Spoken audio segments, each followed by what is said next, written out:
Hello, everyone, and welcome back to the channel. Hey, before we get into our intro tonight, I wanted to give you a little bonus footage of the channel star here. I think we'd all agree in life that there's certain things that we don't like to share. Well, to Miss Luna, that is pool noodles. She wants to have all the pool noodles to herself. So what happens is, Luna, Luna, where's the noodle? Go get it. Go get your noodle. Come on. She's got to have it. Come on, go get it. Luna, get it. Come on, get your noodle. Go get it. Show everybody how you get your noodle. Come on, go get your noodle. That's my baby. There you go. So for Miss Luna, that's her noodle. She doesn't share the noodles with the kids, much to their chagrin, or anybody. And now what she's going to do is she's going to take that noodle and she's going to go covet it somewhere because she doesn't want to share it. So let's let. All right, Luna, go hide with your noodle. Okay. All right, everybody. We'll be back in a bit and I'll show you what we're going to cook up tonight. All right. Hello, everyone. After that little bonus footage, now I've got a wet Luna. Luna, do you want to come sit up here with me? Oh no, she she doesn't. We'll see. You want to come up and see everybody? Here, go. Don't get me all wet though. Come on.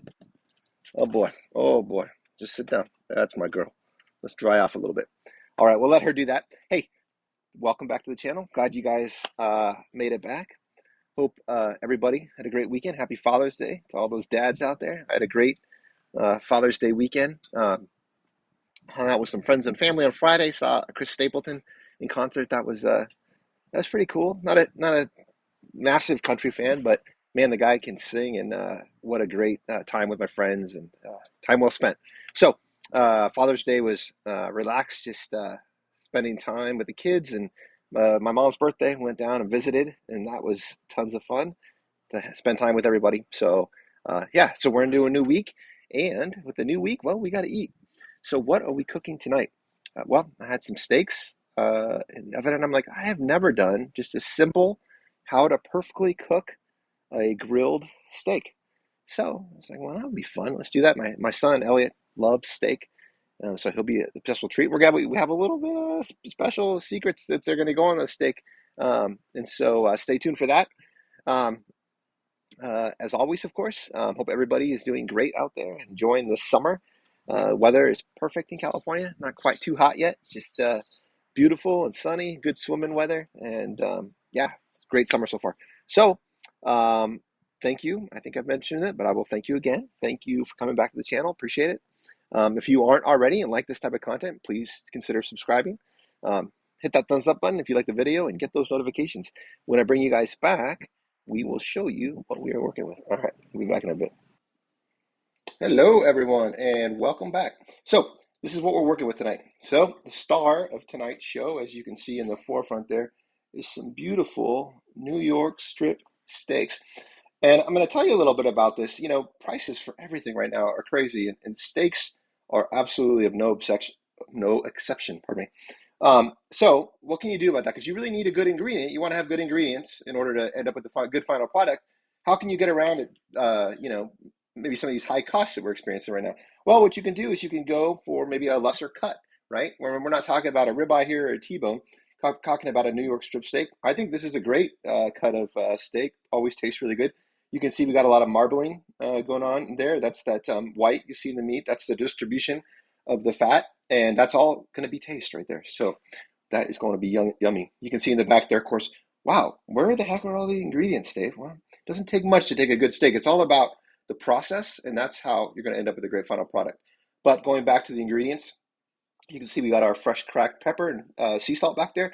Got a little garlic powder. And what is this? Well, that is called a Bearnaise sauce mix. That seems like cheating. How is that not cheating? Why are you not whipping that up homemade? Well, if something's not broken, I don't see a need to reinvent the wheel. These Knorr sauce packets are really tasty. They make a great hollandaise product, and this Bearnaise is no exception. You whip that up with a little bit of butter back there under that butter cover, and some milk in a saucepan. Whip that up. You get this nice tangy, lemony, rich sauce to just go right over that perfectly cooked steak. So I'm going to show you guys how we do that. It's going to turn out great. But like I said, the tip with these steaks is to start out, very first part of the process. When you have any kind of beef, you want to bring that up to room temperature before you throw that on the grill. It's going to cook a lot better that way. So I like to let these sit out for maybe 45 minutes or so to an hour just to get to room temperature, so we kind of get them ready to cook.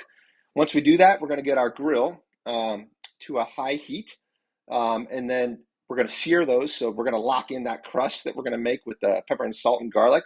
And then we're going to remove those from the heat, take those over to a slower cooking temperature, and finish the cook-off. And of course, at the end, we're going to rest that for a little bit, and we are going to end up with some beautiful medium rare steaks. Hey, so when I bring you guys back, we will be at the grill.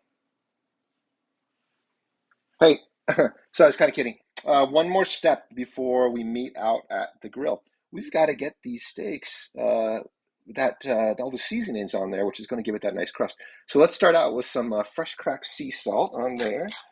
Okay, this is a coarse ground sea salt.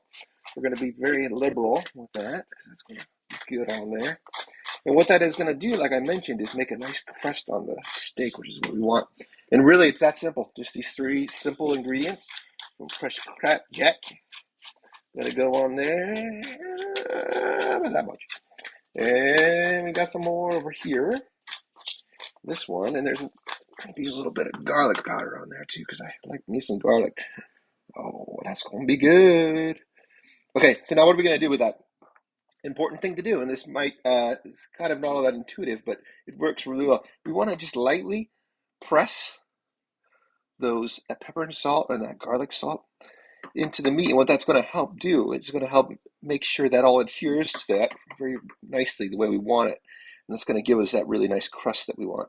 So let me do that. And of course, what I'm going to do off camera is flip these beautiful steaks over and do that to the other side as well. So you guys will see that. Well, you won't see that, but you're going to have to take my word for it.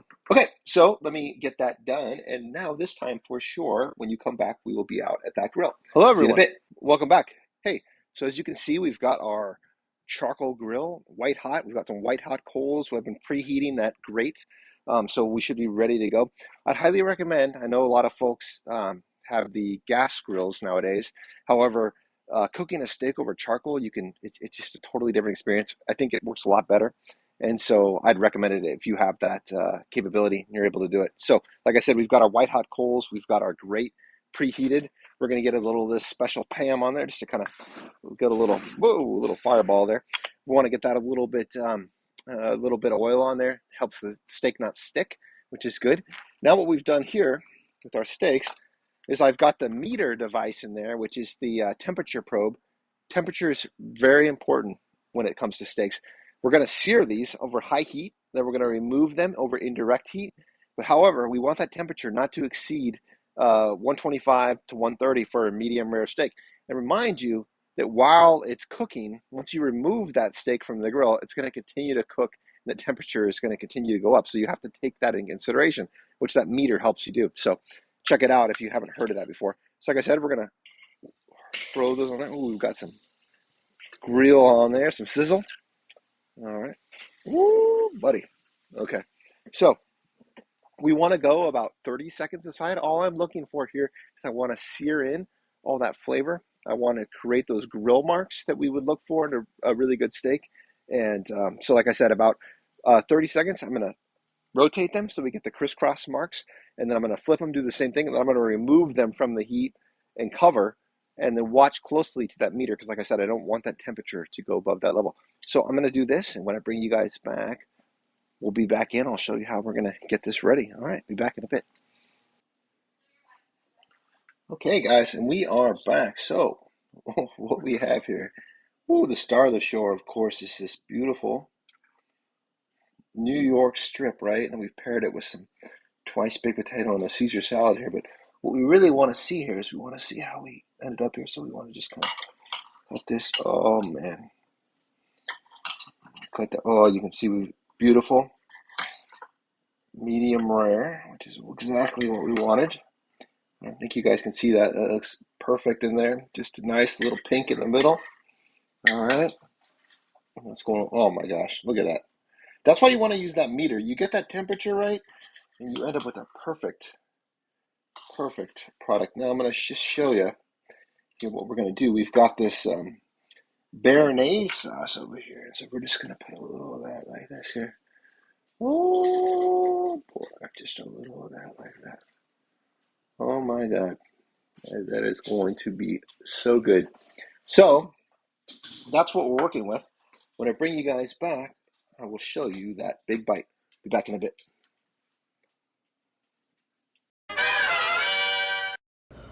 All right, guys, and we are back for the big bite. Hey, look, who's this guy over here? This is my son, Elliot, and he likes steak. You like? What do you think about this? Is this man any good? Mm-hmm. All right, so we're gonna go for that big bite. He's gonna join me tonight. Tell me if it's any good. If it's not any good, then I guess we'll have to start over. Huh?